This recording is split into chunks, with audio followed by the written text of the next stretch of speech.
days when I was young, I'm not a kid anymore. But some days I sit and wish I was a kid again. Back in the day. No one cares about your struggles. Righteous indignation, anger, those are all solid. There's nothing wrong with being emotional. Just can't make decisions mostly based out of emotion. Come on, fellas. This is your public service announcement. Make sure you get home before the streetlights come on.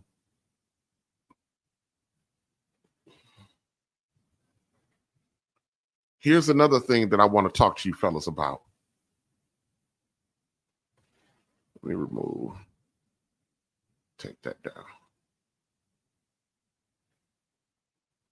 And this is directly it's directed at the fellas, but I want the ladies to listen up. Black men, okay. I know this should be an obvious statement. And I kind of hate the fact that I got to say this anyway, but I'm going to say it. I got to say it. And I'm going to get into it. Black men, as much as we want them to be, are not Jesus.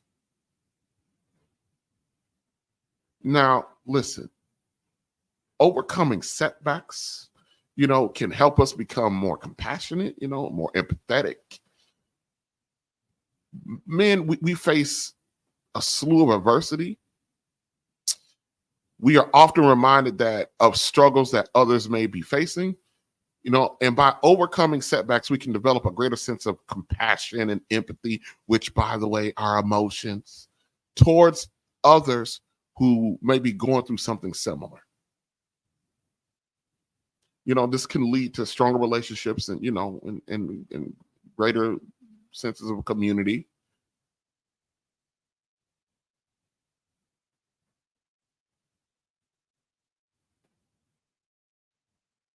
Just a side note before we go a little bit further. Black men, you're not Jesus, but your black woman wants you to be. And if you were Jesus, our women will find a way to make sure that Jesus still ain't good enough.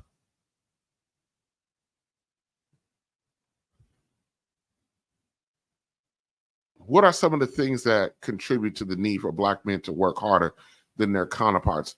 So let me get into this.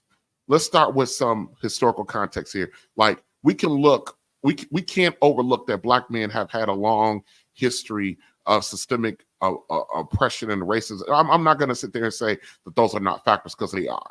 Everything from slavery to Jim Crow to mass incarceration, black men have been consistently marginalized and disadvantaged by direct and institutional issues in this country. That's what makes us extraordinary. We got a whole damn system that we are why? Let me ask you, ladies. I'm gonna ask this over and over and over and over again. Why do you think the entire system is designed to take down your man? Your man.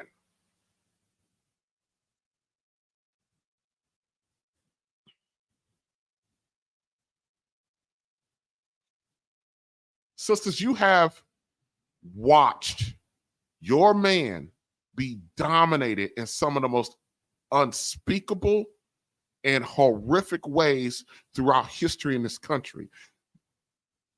That one cannot argue that might be the foundation for your lack of respect for him, watching your man being dominated by somebody else,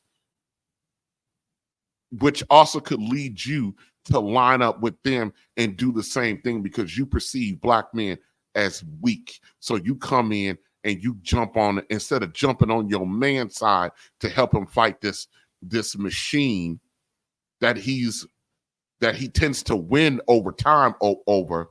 But instead of you jumping alongside of your man, you jump alongside of the fucking machine. So now he got to fight the machine and you. Another factor that contributes to the need for black men to work harder for success is the cultural pressures to conform to an unrealistic standard of placed on men by our women. And that is for Black men often expected to be stronger, more independent, more self-reliant, more richer, more famous, more taller, more better looking, more money than anybody else. We have unrealistic expectations placed on us, which can make it difficult for us to seek support and help when we need it, because don't nobody care about our struggle. And this pressure to outperform or be more than any other man, this expectation by our women, can also lead to feelings of isolation and loneliness. Remember, at the beginning, I said being a Black man can be isolating and lonely, which can make it difficult to build strong, lasting relationships with our women, because you are lined up alongside of the machine that is trying to destroy. Being a regular old man, being a regular old brother for a lot of our women is a man that has failed, which is insane. And for a brother to be Superman is only average to our women. So what the hell? Here's the bottom line, fellas. You are not Jesus. And you should not allow anyone to place that expectation on you, especially your own woman. You can be wonderfully flawed like everybody else. Fuck what they got to say. Remember, when you achieve, you've already done it three times the effort, talent, and skill. And you've done it with the least amount of support.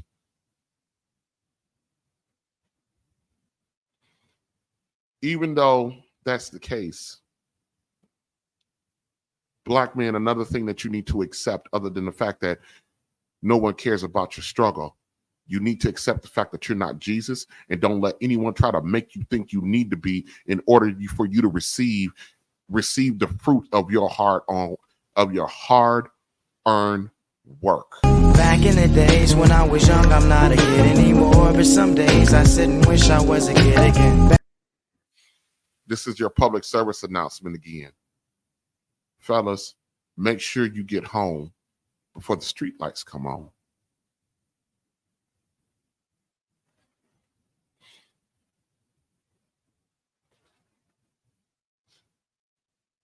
You know, I'm sitting here debating about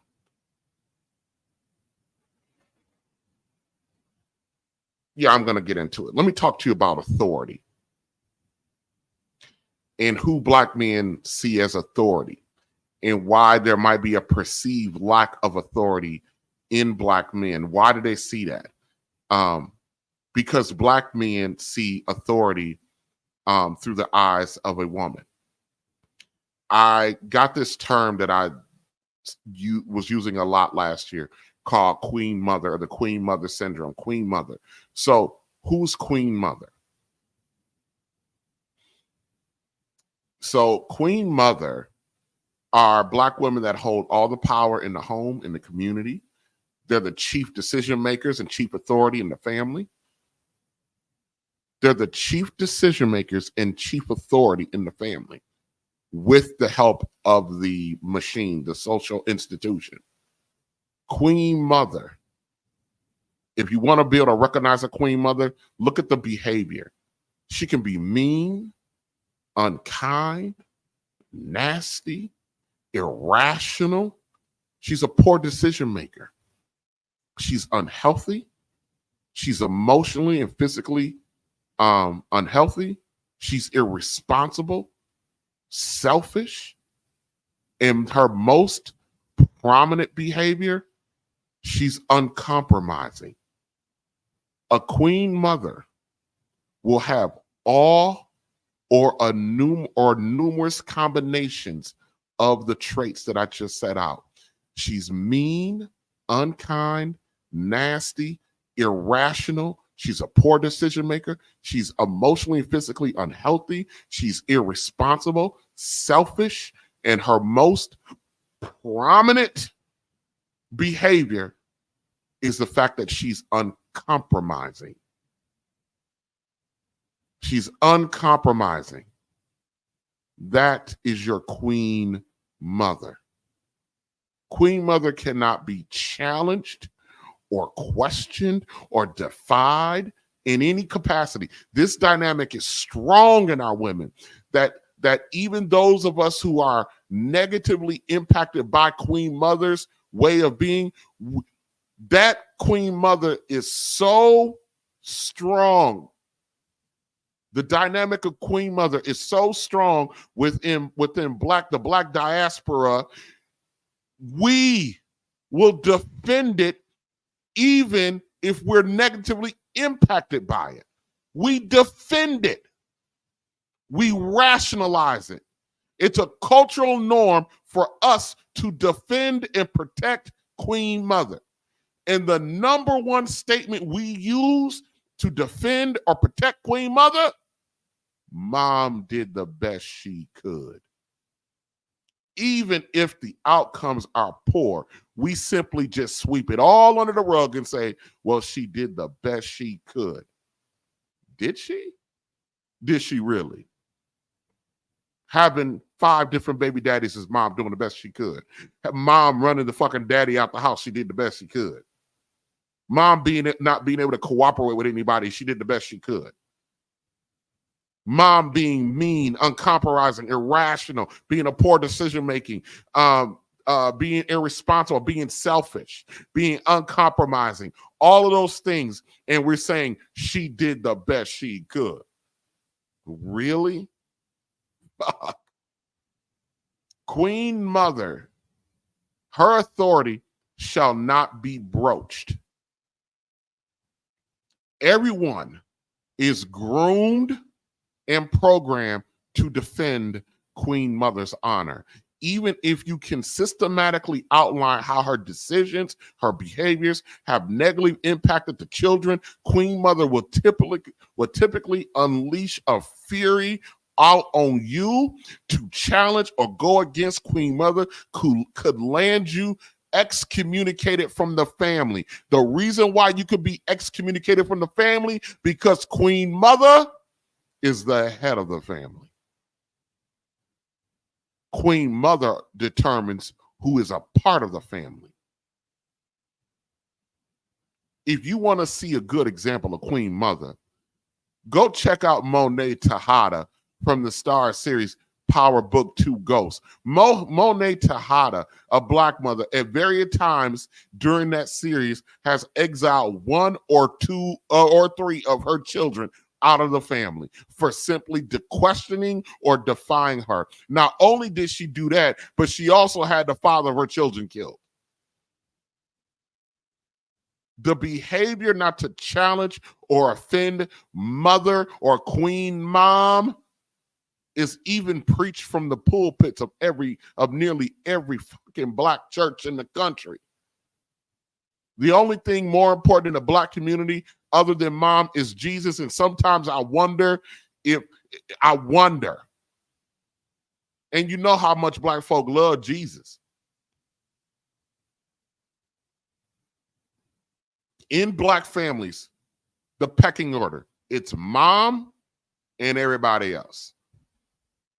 The current black family structure is built and centered around mom's respect, her authority, and the attitude that the children are exclusively hers and hers alone. She's the final say and final authority over everything, including the children. And please, if you are an adult male in this family structure, do not develop any sense of manhood. That will not be tolerated. That will not work. Even if you are a 50, 60-year-old man, when you walk into queen mother's home, or better yet, be in her presence, even if that presence is in your home, a black man is expected to fall in line behind queen mother's authority, even as a 50, 60-year-old man. When queen mother is present, check your manhood at the door, nigga. All hail Queen Mother. Even in your own home, you are expected to surrender your manhood to Queen Mother. In Black America, we can't have you slinging your manhood around Queen Mother. That is offensive to Queen Mother. Queen Mother finds this disrespectful. Because of this Queen Mother syndrome on full display, the boys grow up with a messed up sense of what authority is and what authority should look like and how to respond to it. The boys grow up in this mess and become accustomed to bowing to Queen Mother's authority. So when he's out here on these streets and he runs into another fucking Queen Mother, he just bows. Because that's all he know how to do. Because Queen Mother is authority. Queen Mother is authority. Authority to most Black men is female. So if our Black women, our mothers, Queen Mother, have been the head, the leaders, the decision makers, then who do we hold responsible for the current state of Black people today? We can never get an answer to that question. Never get an answer to that question. Because Queen Mother will tell you that the subjugated man and under her authority and rule and development is to be blamed, not her, even though she was in charge. She ain't responsible for none of this shit. If Black women hold the role of provider, protector, leader, decision maker, chief authority, if Black women hold all of those monikers, where does this leave Black men? I'm going to tell you, we are resigned to a secondary role. Well, the children are in the secondary role, but for purposes, a secondary role. If she's essentially the man, so what does that make? Let me slow down. If Queen Mother is essentially the man, what does that make you, Black man? I'm telling you, that puts you or us in the Queen's position. Black man's authority is female. That's why it is so difficult for men to go out and challenge and stand up to their woman. They've never had to, because the person that taught them authority and what respect looked like was a woman. So she bred him to be subservient and to kowtow to her. But the problem is when she needs the man to be a man, he can't.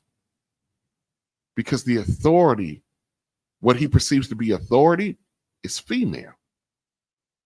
That's why you got so many motherfuckers who are okay with 50-50, this, that, and the third, which we're going to talk about in a second. Back in the days when I was young, I'm not a kid anymore. But some days I sit and wish I was a kid again. Back in the day. This is your public service announcement, guys. Make sure you get home before the streetlights come on. Now,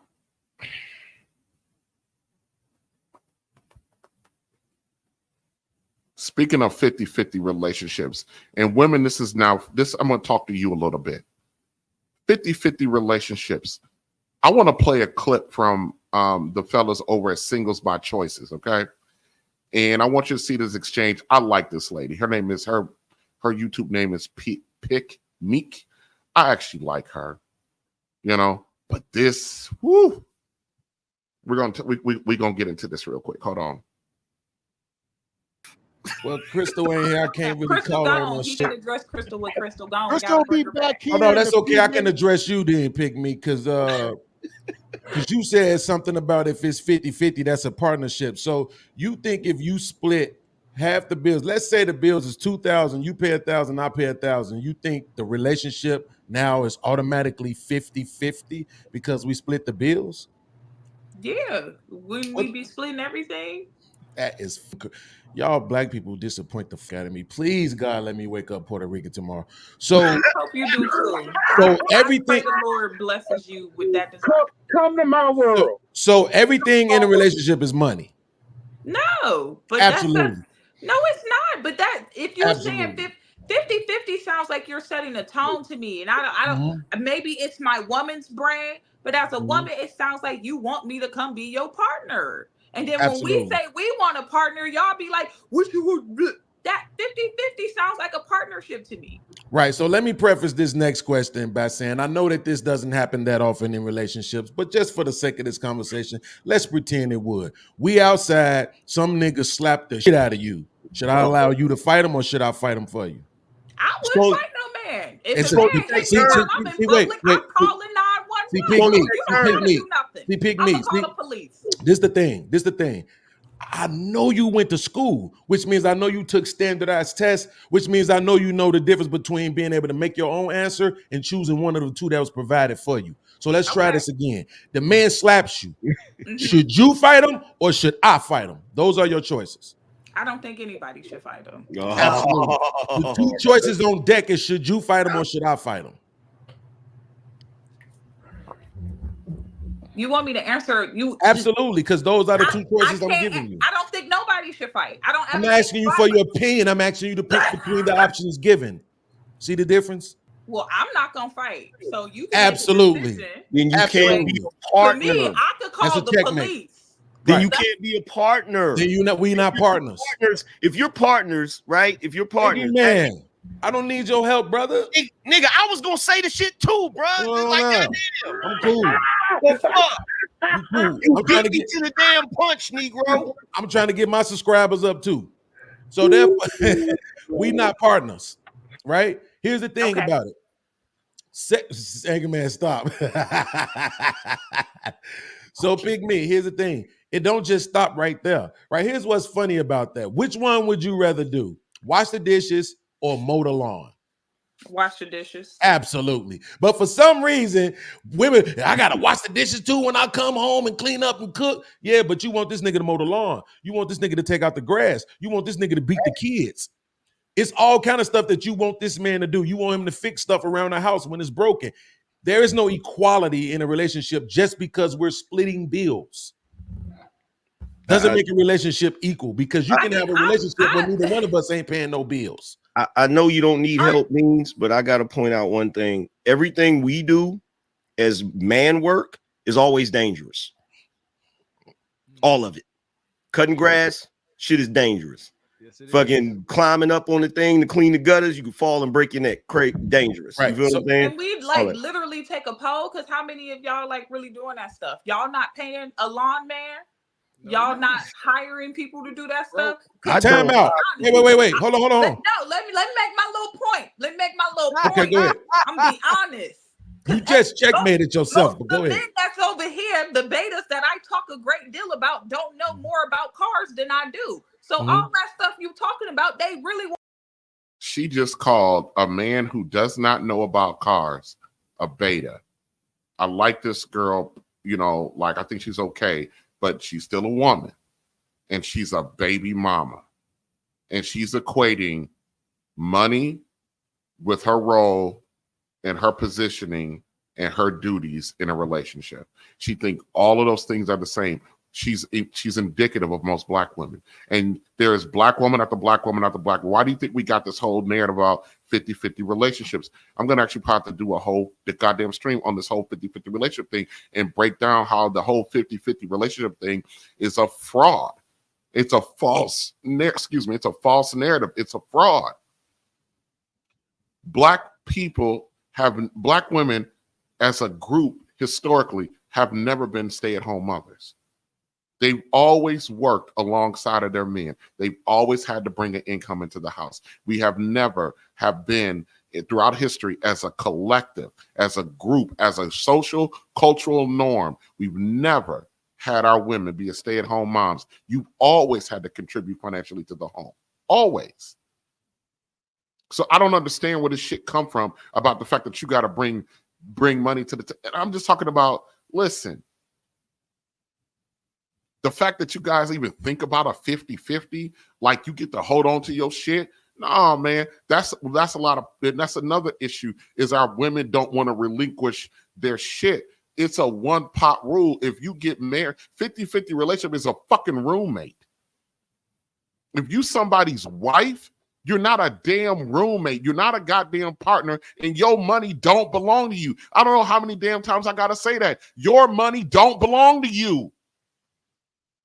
Whatever you earn don't belong to you. That shit belongs to the institution of the relationship, of the marriage.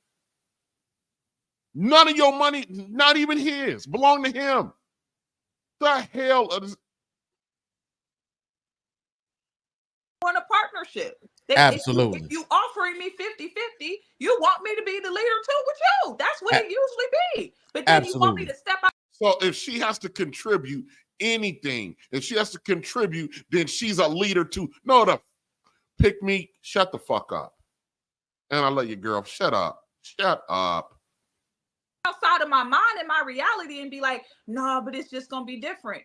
The fucking I don't even want to call it delusion anymore. The bad programming, that mindset that she has, that is a queen mother mindset. She's a queen mother and don't know it, but that's not how she describes herself. She's up there, I'm looking for the soft life. I'm looking to be somebody's help me, but she has a fucking queen mother mindset. You can't do nothing with that. You can't fall for the trap. And the guys are exposing the mindset. I don't think she understands. Our women want to be wise, but how they want to be, not what their actual job and role is. They don't want to do the sacrificing. It's a goddamn sacrifice. No. Absolutely. When it's 50-50, those men, that women are complaining that the grass ain't being cut. I don't know that many men that's outside cutting no grass. Okay, first of all, check this out. Check this out. There's no way. Go ahead, Beans, with your fucking Chicago. Go ahead, Negro. God damn. Is anybody else on the panel realize how she just checkmated herself? Yes, but I wanted to make the point. Go ahead, bro. So this is what you said. You said these niggas ain't mowing the lawn. They paying somebody to do it. Checkmate. And we gonna go no. that Nope. in our partnership. Nope. Nope. Because you wasn't talking about that when you was talking about bills, and you know it. And this is what I'm saying. Here's the thing. Big meat. So remember when you asked me to let you talk and I shut up? No, let's see if you can do the same thing. Y'all hear what y'all want to hear, and this is absolutely. This is I want you to hear what I'm saying, like I listened to you when you was talking. See how those showed you respect? Show me the same. I don't care. Okay, then what? I'm just gonna overtalk you then. So here's the thing, Big Meat, because when you was talking, I shut up. You're literally doing what y'all do in this space. So I want you to give me the same respect. That's only fair.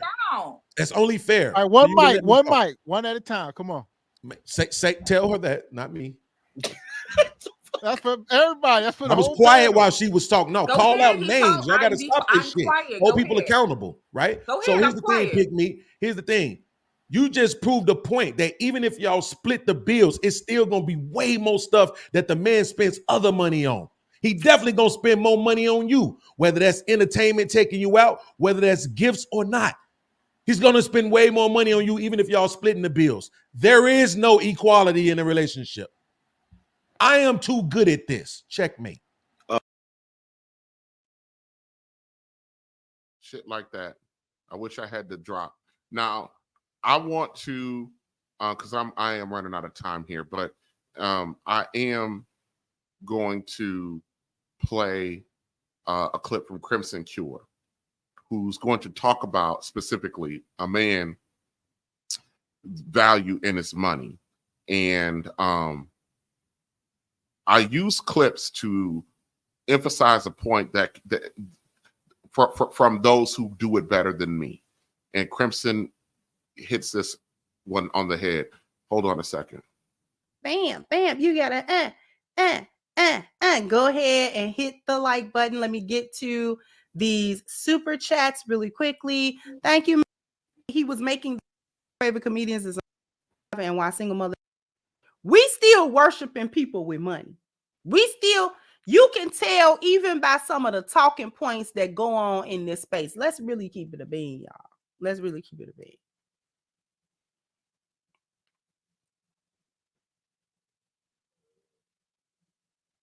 We worship money in these spaces. We thought that when Kevin Samuel said high value man, and that included money, we thought that was all that was supposed to be about. That people were only high value when they had money in their pocket. Particularly men. That was the only benchmark, the only measuring stick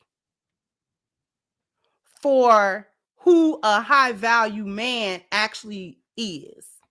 Just like we also think the only measuring stick for a high value woman is whether she fine or not. We think those are the only measuring sticks.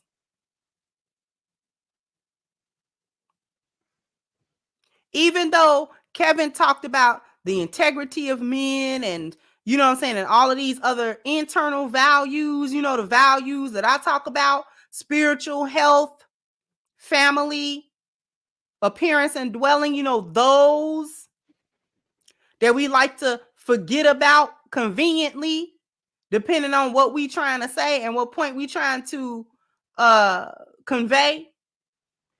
We like to think that a man's value is only in his pocket.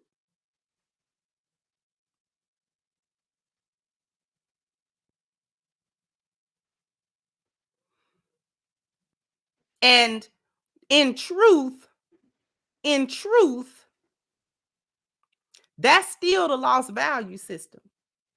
So we circling around certain stuff, but it's still the lost value system. That's why we ain't got out.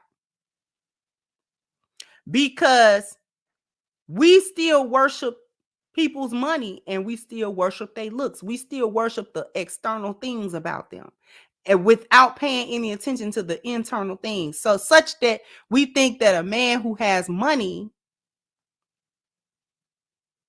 and maybe paying bills or something like that, he can never do no wrong. He's not ever doing anything wrong. He's doing everything 100% that he should do because that's the only thing that he does.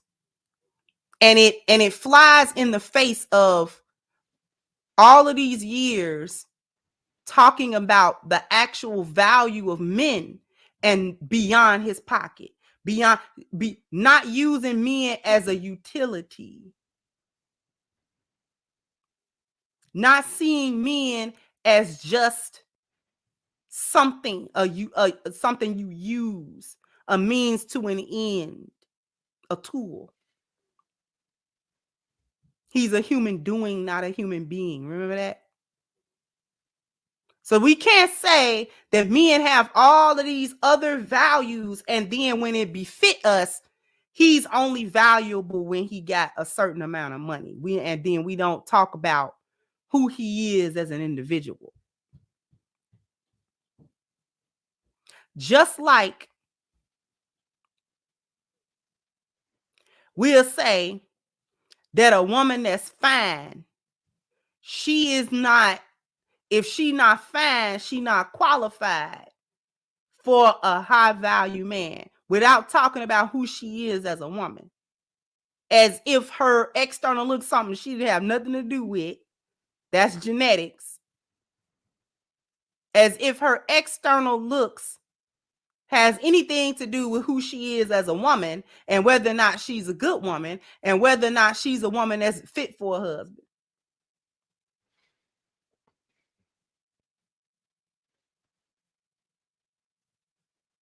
And this is why we had people talking about Jonathan Owens should have done better than Simone Biles because Simone Biles is not some type of dime piece or whatever in people's opinion. And so therefore she wasn't as good of a woman as he could have ended up with. That's why I did the show the way I did it when I talked about it. So we as a group of people, we like to dismiss, because in reality, we don't think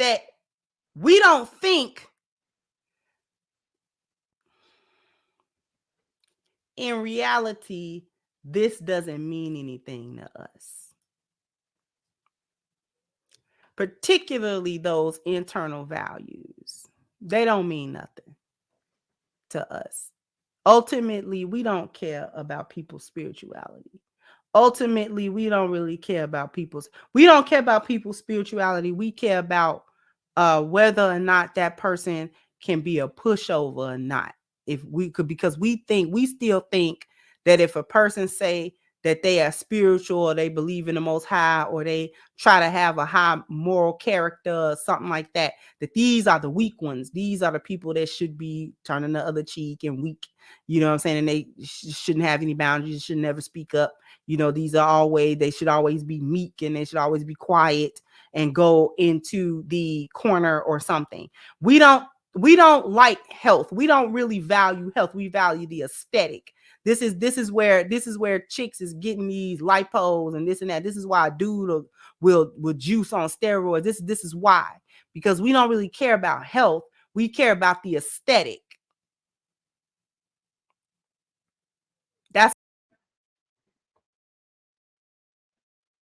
Back in the days when I was young, I'm not a kid anymore. But some days I sit and wish I was a kid again. Back in the day.